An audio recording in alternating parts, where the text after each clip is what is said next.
Oh, welcome back, guys. I decided to cut out a lot of the useless build stuff that is just boring, like welding in floor panels and measuring fuel line. And now it brings me to this point of assembly of the body finally onto the chassis. The chassis is basically finally ready to go. I'll give a run through on that in just a second. And the body is up there, obviously, completely ready to go. Now the center where the transmission tunnel is not fixed yet because I had to modify that a little bit for my engine and transmission, but all the floor pans are welded in it, the sides welded, the back's welded. My goodness, I cut a lot of that Jeep off of that Jeep. Holy cow! I had to cross brace it and everything. There wasn't much to it. It took me 3 full days, 3 12-hour days to get it basically back together from how rusted it was. This is what we got so far. We have the body done and the chassis done. And I already talked about that, so let me show you what's done on the chassis. So the chassis has the engine mounted in it. All the motor mounts are done. Fabricated those, no big deal. The angle of the engine is correct. I think I'm running 7 degrees. I think factory is actually like 5, but it ain't gonna hurt nothing. Transmission is in, and I use this cool brace. You can buy them online. It bolts on the back of the Toyota truck transfer case, and it basically turns the mount horizontal up high on the back. So it's off the bottom because this transfer case is kind of big, so it sticks out the bottom as it is. Now obviously it's on little stands, so it ain't gonna be that close to the floor, but you know, it's already got a lot of meat hanging out of it.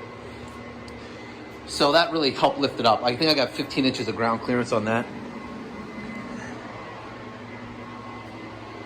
Exhaust system is completely done. Running just a MagnaFlow with a spark arrestor, and then out pipety pipe right out the back.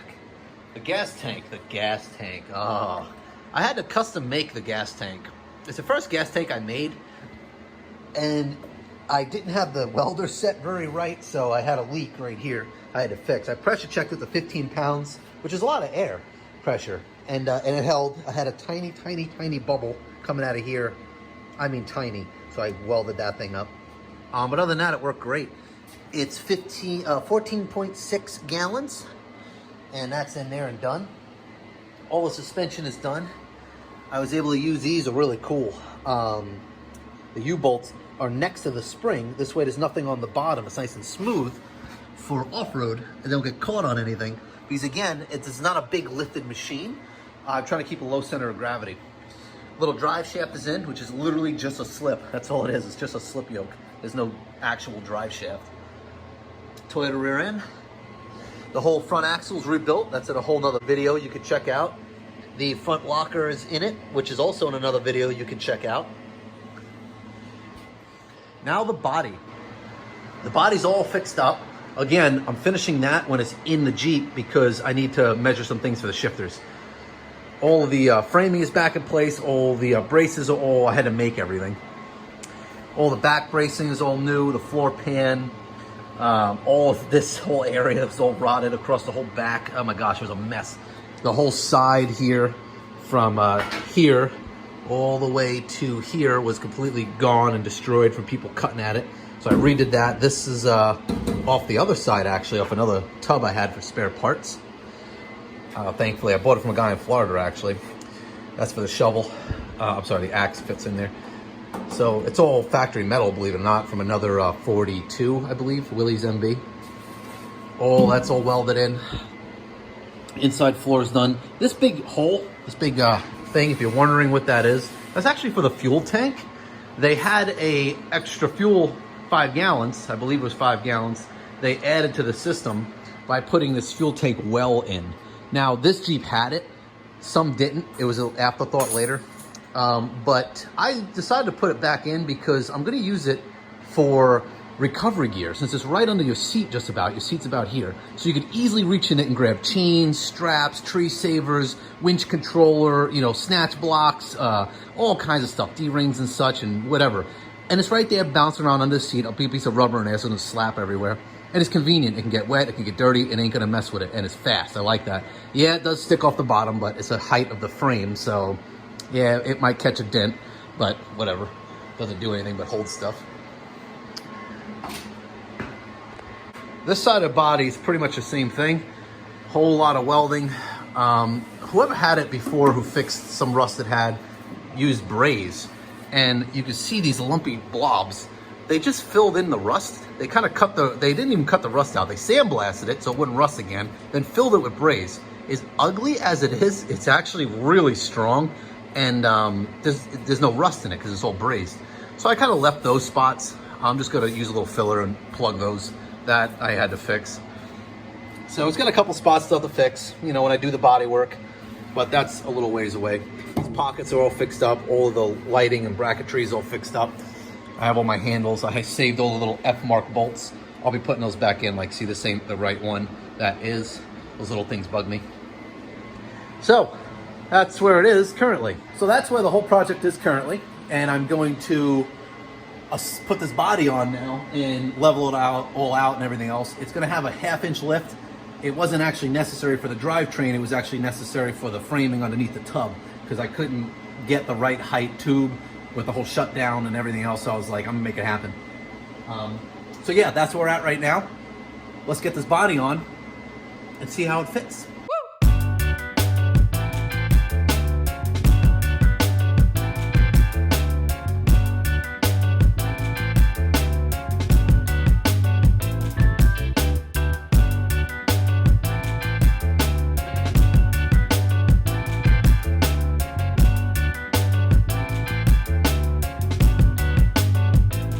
Well, gentlemen, the body is on. It fit really, really good. It's a little tweaked. Same thing, Jesse, like what happened to yours when you welded it not on the chassis. But the chassis was bent, the body was bent. I did the best I can with measuring. I came up to about a 1/2 inch difference, corner to corner. It's acceptable. I'll make it up with the body mounts. But anyway, it fits really good. Here's the engine. I thought I'd be tight right here. I got like 4 inches, which is great. I could have gone back further, but I ran out of drive shaft, so that's where it ended up. Heat pack is fine. My transmission tunnel worked out great. I could have actually left this thing all the way over here, but who knew?